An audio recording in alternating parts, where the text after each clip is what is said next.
Hey, top of the day to my fellow diasporans, those people that really matters to the whole of my psychic.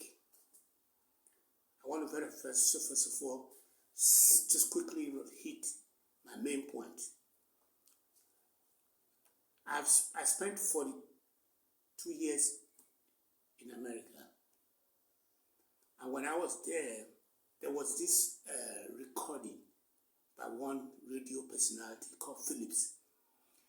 What I listened to then was that he was telling everyone on the radio that there was a time when the Europeans came into the United States of America. They would climb trees and start shooting the Indians who were coming from their home place down to coming from the villages going to the farm. He said that was a form of terrorism because terrorism as a definition did not really come up to the open until when there was mass destruction, the weapon of mass destruction, where you will see somebody goes into like a club, they will shoot and people will start dying and it will terrorize people. That's when they call terrorism.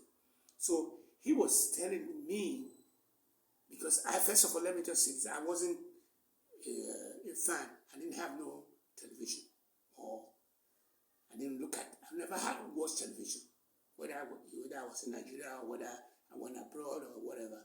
But that was what he told me. And I want to plant that into your mind, that the chaos that you now see today in Nigeria is the same chaos that was happening back to the primordial time in America. We're talking about during the days of when maybe the founding principle where the land was discovered, the America was discovered, and all stuff like that. Okay. The reason for bringing that up is because you may be thinking, okay, we have this chaos constantly going on in Nigeria, like when you have all the bandits and everything. There was a suppression. The people in the United States, those who were, there was a chaos and there was a suppression where they now refine into an area where at this point in time the place looks very like hunky-dory, but they are still there. And we even say for example, take North Korea. They are taking them through what you call the grinder, through what you call the meat grinder, to make them to become a nuclear power in the future. So today's episode is pretty much what I called Home is Waiting. It's a call to action. Home is waiting for you as a diaspora. Home is waiting for you. You had to, one thing is that you had to go to where you had to do what you had to do. I must say that. You had to do what you had to do by going abroad, and you had to do what you had to do to survive there. But don't take your eye off the goal that I'm trying to put forward to you, to inspire you, or to reflect, or to make you connect, and to make you invest, to rebuild and restore your homeland. Because east or west, even though home is where the mind is, but east or west, home is the best.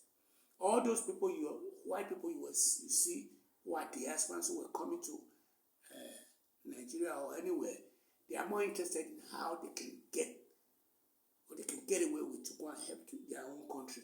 I think that should be one of your concentration. Because at this point, we are late to the ball game. That was my video yesterday. But we are late, but we are not late. It's defined in such a way that, oh,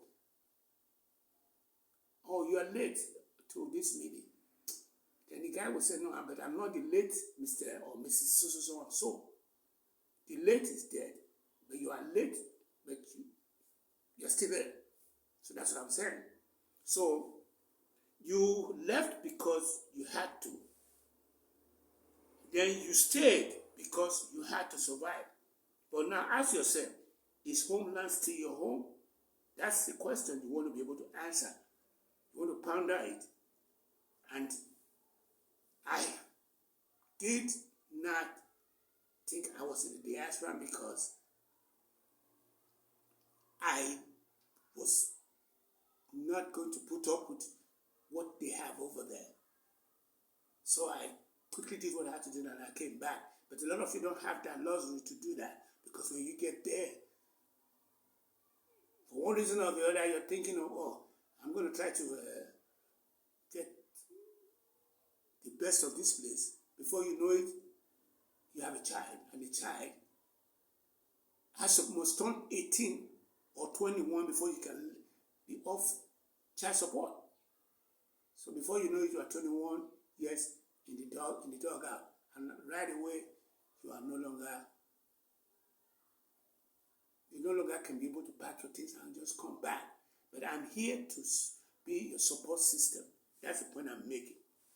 So in comparison, he said, you see the order today, but it wasn't always like this. America was once a place of deep disorder. Europe was built after war turned cities into ash. Even as late as quickly as 1970 to 1990, during the Civil War, where there were a lot of chaos, where there was a lot of during the 1950s to 1970s, when there were demonstrations, there were people from Vietnam and all those bunch of stuff. It's not different. So remember that you are in a time capsule, a time continuous, and only what matters is what you're going to be able to do today to be able to help to build the homeland. So I'm here to be your support system, and I want to make that very clear from the very beginning. He said the question, and I want to ask, I say, when did we start thinking that our nation was beyond saving? I don't know. I understand that in Nigeria, for example, he said, why did we only remember when we came from, when there's a funeral or a wedding? Why are we only coming back to come and do wedding or to come and do funeral or build a house that's going to be roaches, rodents and heterodents living in it in the villages? Why are we doing that? Why don't we look at it as what the aspirants of the 7 tribes, the Caucasians, want to go and help? Caucasians left Europe and went to go to America, and America went to help the Caucasians out. The Israelis had the same thing. We have all the Fairchilds and everything. People from Spain went to go and help the Hispanic caucuses out in Mexico, Guatemala, and all that. But we are late because we have not been able to have, we did not develop that kind of diaspora mentality of helping the homeland out. This is our first opportunity. I'm glad to be the founding guy behind such a struggle. So, you say, what if every doctor, every engineer, every coder abroad come back to come and serve? You will see things will just change all overnight. The past 42 years that I left, when I tried to analyze what I have just missed out on, I found out that we have this men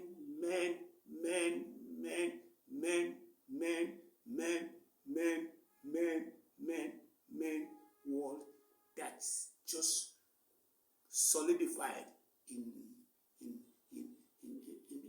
inside Africa. They forgot about the talents, what women can do, like people like Margaret Thatcher, people like Mother Teresa, people like Madeleine Albright, people like Aisha Yusufu, stuff like that. Women can do. Women are more better off than men when it comes to solving problems and taking us out of chaos. So, are we waiting for someone else to fix it? That's the question. We don't want that. What if you are the someone? That's the question there. The truth is, we are not just immigrants. We are just people in exile. You are in exile. You think you are an immigrant. You are not an immigrant. If you don't you see how everything was hunky-dory for the past, during Reagan, during Bush, during the second Bush, during Clinton, during Obama, all of a sudden we have this loose cannon came out of nowhere and just turned everything upside down. Things have turned upside down now because this, and he's not going to let it go because everything that's supposed to be orderly has been flipped upside down. So more is coming. Less is more, and more is less. So be advised on that. He said, the truth is that we are not just immigrants. We are people in exile. And we, and every exile must decide, will be a seed planted abroad or breach the digital device that I'm trying to see what I can do here. Come and help me out to do this. 234 70 33 62 7981. 234 70 33 62 7981. You can send me an email at azimi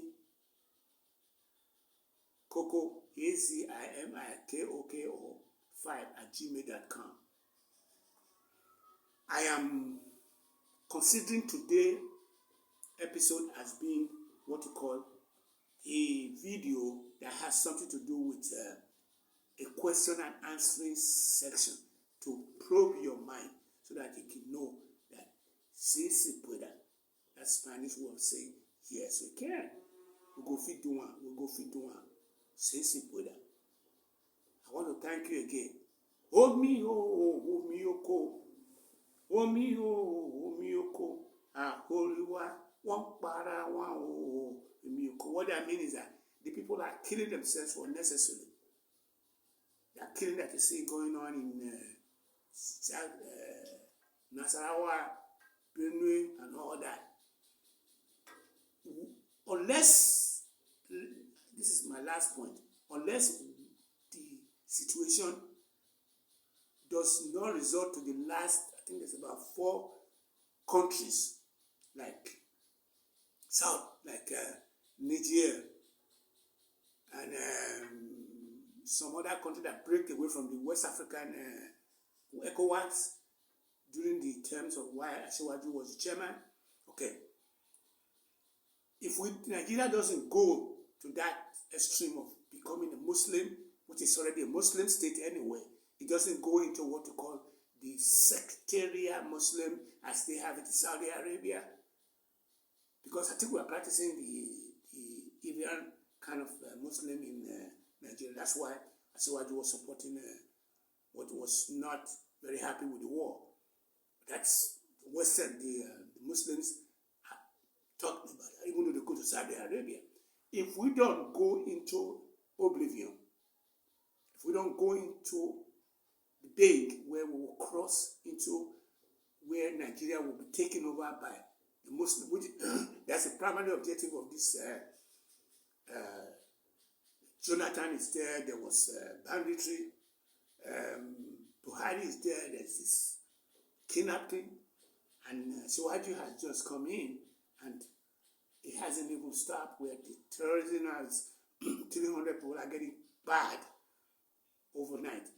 So if we don't go into the being and we stay as a Nigerian, as an embodiment of herself, and keep Nigerian one, which is a task that Gowon say must be done. A should be A.